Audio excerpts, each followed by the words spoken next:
Thank you to my patrons. Your generosity and commitment to my work is astonishing. I sincerely appreciate it. There's an enormous list of things that we can't disprove. It doesn't make them any more likely to be true. So when you tell me that no one can disprove your claim, you're shooting yourself in the foot, my friend. That is not evidence of the truth of your conclusion. It's merely evidence that you've constructed an irrational, unfalsifiable belief system, and as a consequence of its unfalsifiability, it's also impossible to verify that it's true, in which case you are irrational by default! You idiot! You are a moron!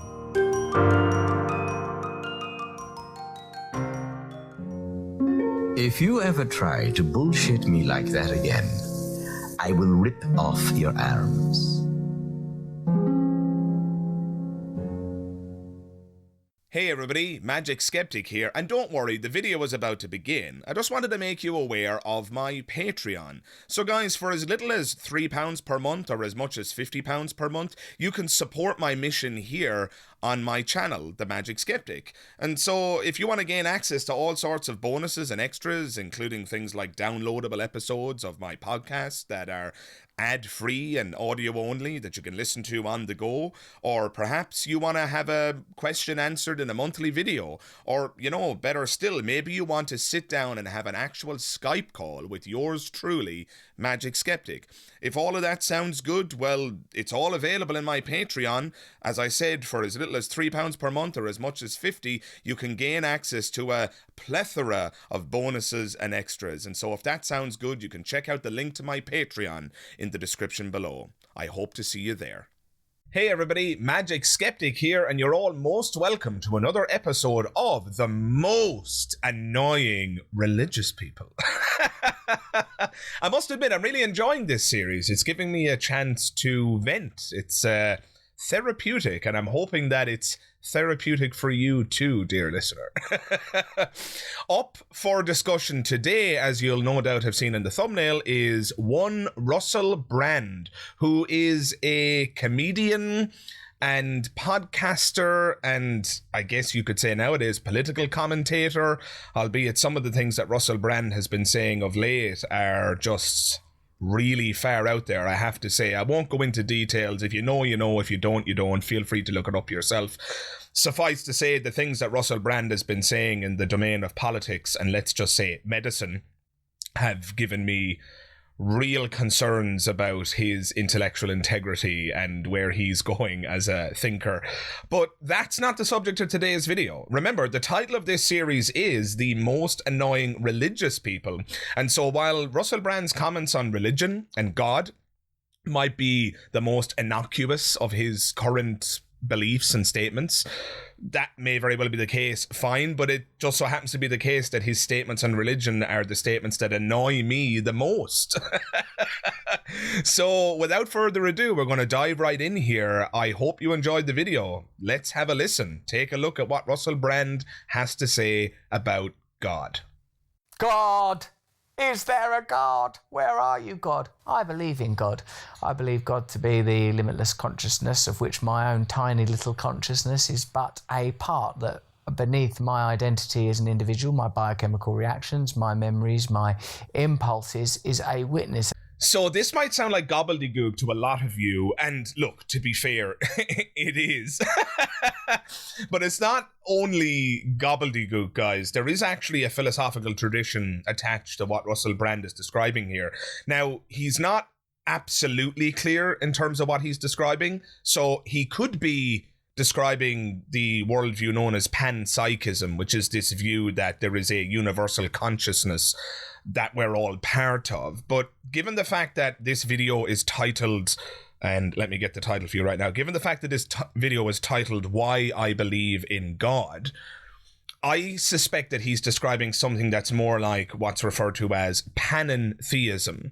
Panentheism is the view that God and the universe are one and the same. They're one entity, and that we, are all just kind of manifestations of God, that every single part of the universe is just another piece of God because God and the universe are synonymous. So that's what he's describing, in case that went out over your head, dear listener. I don't want to assume too much. Perhaps you got it in full, but I just wanted to clarify, because I know that when I first watched this video, I was like, hang on a minute, what's he saying? So that's what he's describing. And of course, the problem here, and why it's so bloody irritating, is that this video was titled Why I Believe in God, but all he's done is explain what he believes, not why he believes it. Now, admittedly, I'm only 22 seconds in, and so perhaps some persuasive explanation and some evidence is forthcoming, but having watched this video, guys, I'm sorry to spoil it for you, but no, there is no evidence forthcoming. So with all that acknowledged, the problem with this is that this is just one big fat assertion. This is no different to me saying, I am God, and I just am, and that's it, and that's the end of it, and you should believe it, and let's move on with our lives. Without any evidence, something is just an assertion. It's just a claim, and claims that are made without evidence can be dismissed as such, as Christopher Hitchens so infamously put it, right? And so we don't have to take this seriously. This isn't only annoying, it's just irrelevant. But look, maybe I'm mistaken. Maybe there is evidence to be found in the video that I have just missed. And so we're going to continue here, listening to Russell Brand expounding on his views about God and why he believes in God. And perhaps you'll notice something that I missed, dear listener. And if you do, jump into the comments below. But yeah, let's continue and give Brand the benefit of the doubt here. I'm not saying that you and I are not different. You might be from, I don't know, Detroit or Colchester or Mumbai or Saudi Arabia or anywhere really. You might be from the next house to the one I grew up in and be really, really different from me. Geez, look at siblings. I've got a couple of them. They're very different from one another. But my belief is that consciousness itself is one. David Lynch, God love him, said that their Sanskrit form is one line and the characters come from the one line. This is the, what does he call it? The unified field, and all forms come from the unified field. Everything coming from oneness. I believe that as they go deeper into the microscopic world, they will discover, hold on a minute, everything is one. It's all interconnected. It's all just one thing, vibrating at different speeds, or some sort of weird holographic revelation that we're bursting through a membrane into this frequency, that the unmanifest is all about us, waiting to be born. I wasn't keeping count there, but suffice to say, Brand just made a bunch of claims all in a row. It's just claim that we are all part of a unified consciousness, that when we dig down into the minutiae of reality and get down to the quantum level, that we'll discover that we're all interconnected and that we're just all vibrating at different speeds. Now, look, I don't know what the physics point of view is on any of these claims, but it doesn't really seem like Russell Brand knows either. He's just making one claim after another. I have read in the past that everything at a microscopic level or at a quantum level is just vibrating atoms, fine. But that doesn't point us in the direction that we're all part of some unified consciousness. You see, guys, this is the problem with this kind of rhetoric. The fact of the matter is this, and this I do know. Consciousness is, as of yet, unexplained. Consciousness is a mysterious phenomenon, and we don't know how it emerges. There's a reason that in the philosophical and scientific literature that consciousness is referred to as the hard problem of consciousness, right?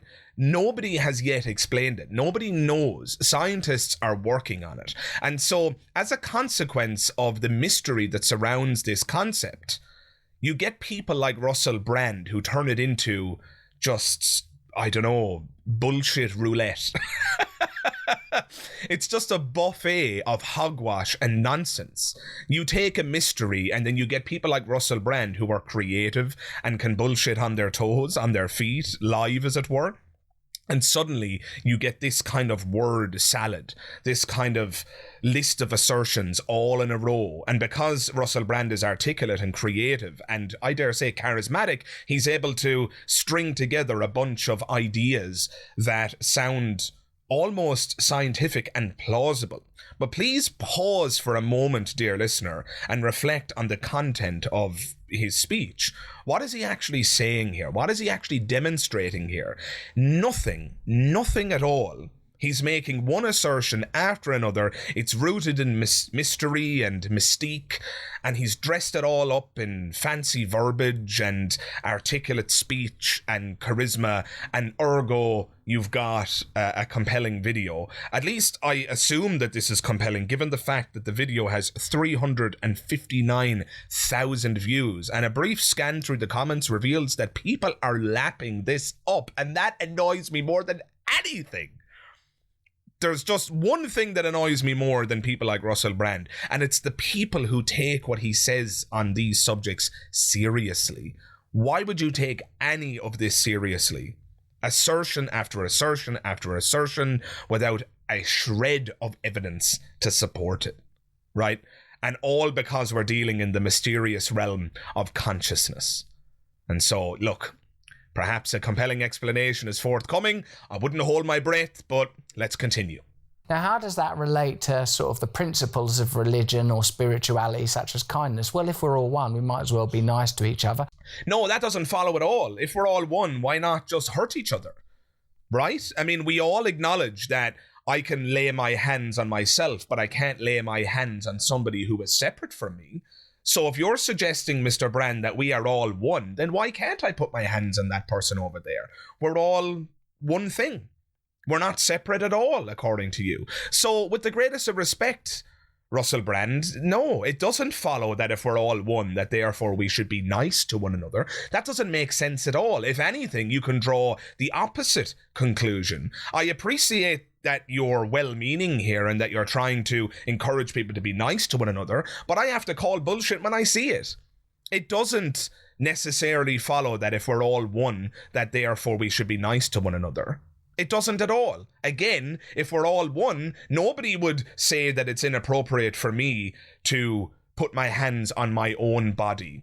And you know, I could be inferring that in a sexual way, I could be inferring it in a completely non-sexual way. If I just put my hand on my face there like this, right? There's my hand on my face, Russell Brand. Now, it might be weird if I walked around all day with my hand on my face like this, right? But how much more weird and how much more inappropriate would it be if I was sat on the bus and I just put my hand on the face of the person sat next to me? Do you think they'd be happy about that? Do you think I wouldn't end up in a police station? Do you think I wouldn't be prosecuted for common assault or, depending on how it was interpreted, sexual assault or something of that nature? That would be completely out of bounds. So the idea that we're all one doesn't make sense here if you want to extract an ethic from it. Because nobody would stop me from putting my hand on my own face. But given your logic, if we're all one, there's no reason for me to be not allowed to put my hand on somebody else's face.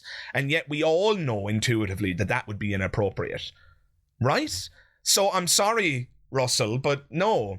Your idea that we're all one thing doesn't get you to the ethic that you want to recommend here. And albeit, while the ethic is admirable and something I agree with, unfortunately it doesn't necessarily or logically follow from the metaphysics that you're articulating. Try again. If we're all one, there's no sense competing with one another. Even when you look at an idea such as social Darwinism, derived from the theories of evolution, or the theory of evolution, although there were two, weren't there, because there was two people doing it simultaneously, more or less, that evolution itself is a force that's heading in a direction of what we could term progress, but is actually probably just movement towards efficiency. Why efficiency? Efficiency for what? Why life? Why live? What is this force that's making single cellular beings split, divide, grow, move for all those things, those graphs and that we've all seen, from fish to frog, from frog to whatever? You know, we all know the drill, don't we? What's driving this forward? This is utterly bizarre to me, and this is where the video gets the most frustrating for me. He's problematizing something here that need not be problematized. He's asking, what is this force that drives life and drives evolution? And that's not a question that really makes sense. What is this force? He's adding a layer that need not be added. Isn't it simple? So long as you have life in existence, and let's table the conversation about where life comes from for a moment, but so long as you have life in existence, natural selection plays a role. The life on this planet follows a DNA structure, and when DNA uncoils and recoils through reproduction, the process is not a perfect one.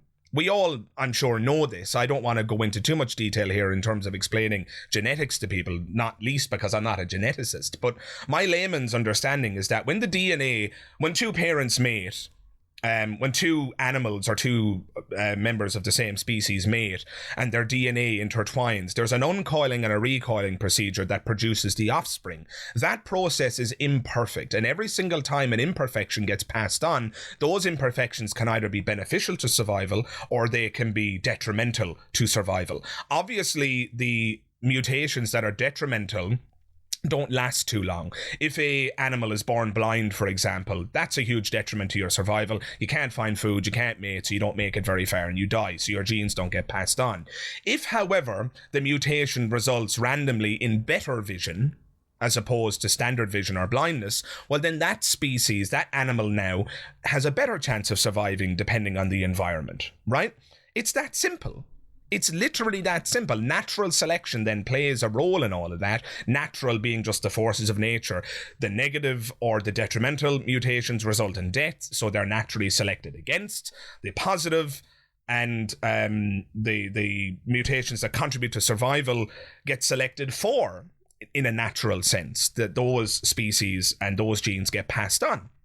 It's literally that simple. That process over millions and billions of years produces the variety of species and animals that we see on the earth today. So when he says, what is this force that's guiding it? I mean, what is he talking about? That doesn't make any sense. I don't know, by way of analogy, it's like if I take an apple and I drop it and it falls towards the floor. It's like me asking, who's pulling that apple towards the floor? Well, that's a shit question. That question makes no bloody sense. There is no who involved in that. It's merely the forces of gravity. It's physics. It's that simple. If I ask who, I'm adding a layer that need not be there. So when Russell Brand problematizes evolution and natural selection by asking what force is guiding it, what guide? Natural selection is the guide. Natural selection acting on random mutations. You are problematizing something here to create a mystery where there isn't one, because what you want to do is insert God into a mystery that you've created. And the really hilarious thing is, there are mysteries that are available where you can actually do that. It would still be fallacious, but you're creating a mystery here that need not be created. If you just took one step back and actually spoke about the origin of life, which is currently a mystery, we don't know how life began. Evolution doesn't explain how life began. It simply explains, as I explained earlier, it simply explains how natural selection and mutations can lead to the creation of new species and new variations, and how it can lead to the proliferation of life on this planet in all of its many forms. But if you just took one step backwards and spoke about the origin of life, you could have inserted your God into that gap. Again, still fallacious, but it would actually be a mystery worth talking about. Instead, Russell Brand here has created a mystery where there isn't one. And I don't know what's worse. I think this demonstrates Russell Brand's ignorance about evolutionary theory and genetics. I think it demonstrates his ignorance about fallacious reasoning, because even if it were the case that the force guiding evolution were a mystery, it still wouldn't be any more compelling to suggest that God was responsible. So there's just one problem after another here, and it's just so bloody irritating. But look, let's continue. Why? Why is consciousness interacting with the environment in order to form more efficient machines? Some people go, there doesn't need to be a why, and that's completely up to them. That's the first smart thing that Russell Brand has said in the entire video, that there doesn't need to be a why. He's quite right, but his response to this is, that's up to them. I get what he means there, right? People make their own decisions, people come to their own beliefs. To what extent beliefs are decisions is a conversation for another day. I've made videos about free will and whether or not our beliefs are free. If you're interested, you can check out my back catalogue. But let's just run with his phraseology here for a moment and acknowledge, yeah, sure, people are going to come to their own conclusions, and he says that's up to them. But the truth here is that this is a factual question. Whether or not there is a why is a factual question. Right? And so if you're going to say that there is a why is there consciousness, as opposed to just how has consciousness come about? My guess is that consciousness is an evolutionary mutation, just like any other, just like better eyesight, just like more strength, just like agility, all those things that confer an advantage upon a species for survival. I suspect consciousness was one of those mutations, right? And so there's a how there. There's no why. Asking why did consciousness form is like, as Richard Dawkins put it, what is the color of jealousy? It would be like asking, what is the color of jealousy? That question makes no sense. That question commits a category error. There is no color of jealousy. Jealousy is a feeling. It's an emotion expressed by human beings and arguably other creatures as well. So when Russell Brand says, why has consciousness come about? I think he's making a similar mistake. He hasn't demonstrated that there's a why. There's no reason to suppose that there's a why. The only thing that there is worth supposing about is that there's a how. I would have thought that that was fairly intuitive and obvious and that I wouldn't have to explain it, right? So, yeah, I think he's acknowledged that there's a problem here, but he hasn't done anything to persuade me that he's addressed that problem. He simply said, oh, well, that's up to those people if they want to deny that there's a why. You're going to have to do a little bit better than that, Russell. I'm sorry. But godlessness, the belief that there, or nihilism, let's call it, for like it's a less sort of divisive or troubling term. Godlessness leads to it doesn't feel right, does it? A world of competition. First of all, godlessness feels just right for me. I don't see any evidence for gods. But how the hell did you get to competition? Russell here just leaps, lily pads from godlessness, i.e. atheism, to that would be a world that would just be rooted in ugly competition. What? What are you talking about? How does atheism or godlessness get us to brute competition? And how does that square with the entire history of religions, where people who believed in different gods competed with one another and killed one another at a scale that is just unbelievable, at a scale that is incomprehensible? The historical competition and warring between different religious tribes and traditions. What are you talking about? This just makes no sense at all. He's essentially inferring or outright explicitly stating that godlessness is intrinsically connected to competition, whereas being a God-fearing, believing individual somehow renders you immune from competition. Is he demented or deranged? You tell me. I don't even know what to say. Let's move on. The options that start to occur when you believe you are an individual in limitless space that began with a bang that was preceded by nothing, that's flooding, sprawling into a limitless nowhere, it doesn't feel good. Now, just because something don't feel good, that's not a reason to deny it as a possibility. Bingo. Just because it doesn't feel good doesn't mean that it's any more or less likely to be true. The universe doesn't owe you any comfort, Russell Brand. And you know what? Screw you. Because I don't feel the feelings you're describing. I am an atheist, and the majesty of reality is enough for me. When I look into the night sky and I see stars that I know through science are so far away that they probably don't exist anymore, the feelings of profundity I feel are greater than any feeling of profundity that I ever felt as a religious believer. I mean, when I look into the night sky and I see a distant planet, or when I see the moon, and when I think about the history of the universe, when I think about the Big Bang and how the universe is expanding, and that the rate of expansion is speeding up, and then when I wonder, what is it even expanding into? If the universe is everything, then what's outside it that it could be expanding into? These questions just regale me. These questions create a sense of profundity that just belittles the burning bush and Moses and Noah and Jesus and the cult of human sacrifice that is Christianity, or any other faith for that matter. Now, I'm not stating those as objective facts. Obviously, other people feel differently, but it's just really ugly that you would suggest that it's just a default proposition that in the absence of God, or in the absence of religiosity, that there's a kind of emptiness to reality. I couldn't disagree more strongly. These statements, in addition to being frustrating, irritating, and annoying, are just disrespectful and rude. You are delegitimizing and casting aside the experience of tens of thousands, if not millions, of atheists who feel just like I do. I'm sorry that reality isn't enough for you, Russell Brand, but it's enough for me. And the profundity I feel in my life is not invalidated because your brain lacks the capacity to understand the majesty of my worldview. Now, just because something don't feel good, that's not a reason to deny it as a possibility. But given the fact that you can't prove that there is no limitless intelligent consciousness creating all material phenomena and providing us with these sort of conditions, these peculiar mathematical conditions, natural conditions, physical conditions that somehow make sense to us, there's no point in denying it just for the sake of it, just to be obtuse. Oh my God. Ugh. Jesus, I'm struggling to keep my anger contained here. I'm so tempted to Hulk out right now. I tell you, I chose the title of this video series for good reason. This is insane.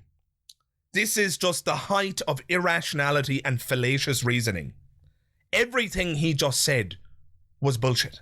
Everything he just said was nonsense. First of all, he reverses the burden of proof. You can't prove that there isn't a divine intelligence behind reality. Sure, I also can't disprove unicorns. I can't disprove leprechauns. I can't disprove Zeus. I can't disprove Thor. I can't disprove the invisible magic teapot that orbits Saturn. There's an endless list of unfalsifiable propositions that I cannot disprove. I cannot disprove the invisible, odorless, weightless, and intangible elephant in the corner of the room. I can't disprove that. You know why?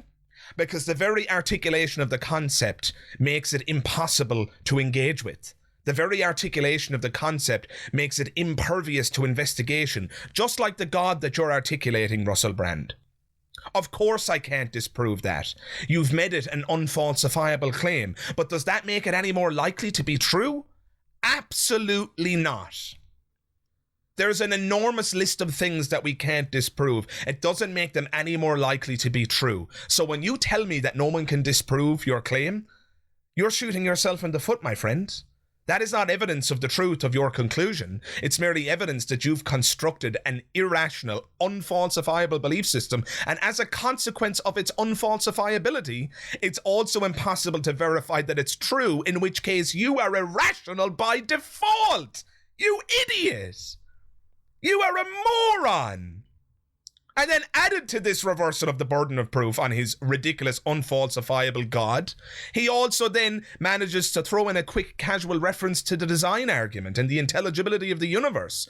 Oh, the universe is intelligible and it operates according to rhythms and laws and physics. There's order, therefore, there must be a designer. Well, I've made videos on the design argument in the past, so I won't go into any great deal of depth here. If you're interested, you can check my back catalogue. But for now, let me just say this. Order and complexity are not evidence of design. There are countless examples of order coming about through purely naturalistic means, unguided by any agent, unguided by any consciousness. A snowflake that crystallizes in the air in the winter, if examined closely, is an intricate, symmetrical, beautiful, artistic pattern, and yet it forms completely unguided by any thinking mind. It forms naturally. It's a sight to behold. It's an incredible thing. Right?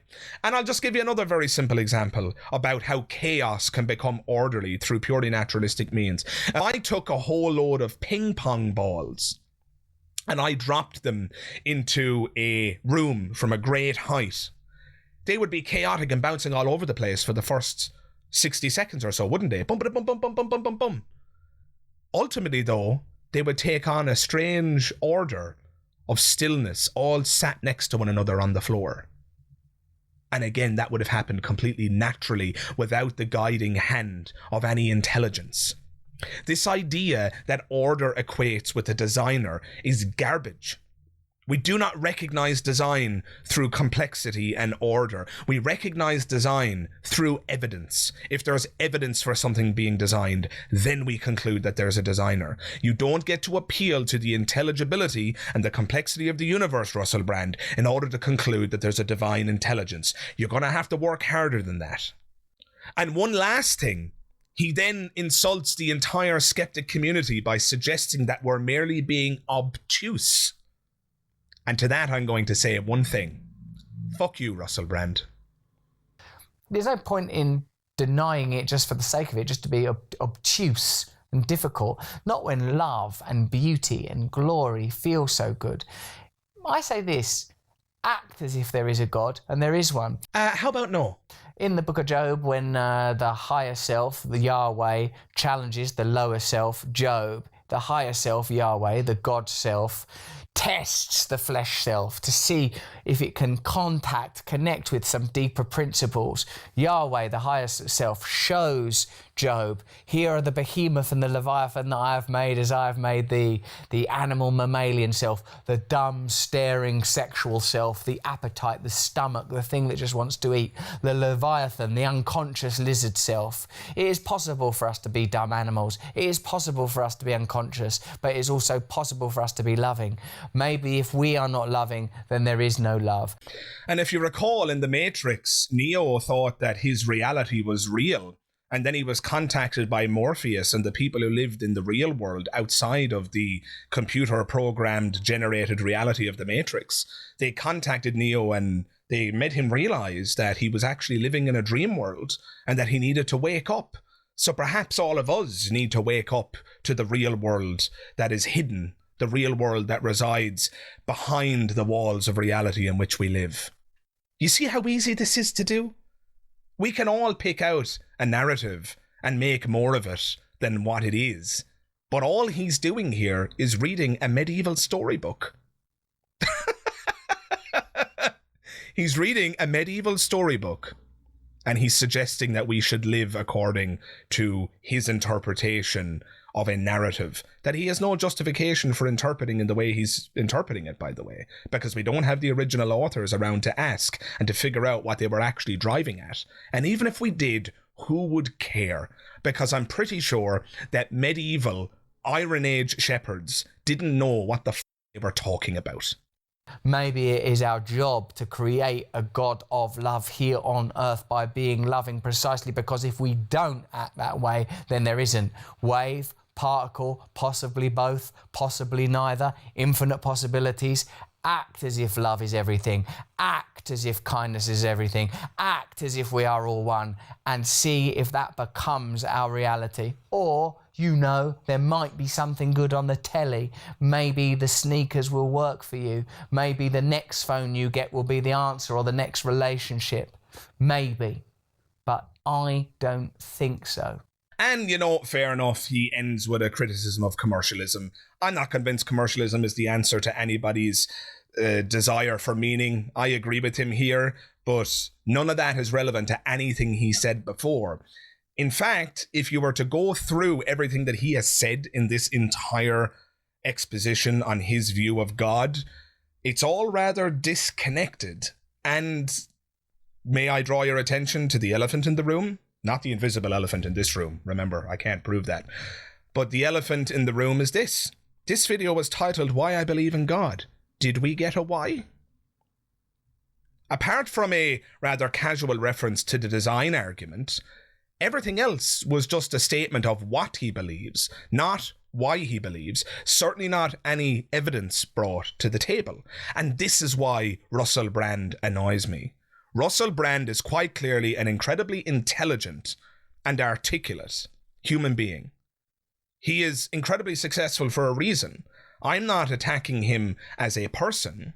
I am, however, attacking his beliefs about religion and God. Because when they're examined and closely inspected, like I've just done, you can see that they fall to pieces. And I think he could do better than this. A person with his platform and his influence, if he was to get up there and articulate the real principles of skepticism And if he was to articulate and promote good epistemological standards, he could do a lot of good in the world. Instead, he makes assertions, engages in fallacies, and spouts nonsense whenever he gets an opportunity to do so. And he doesn't only do that in the domain of religion, I might add.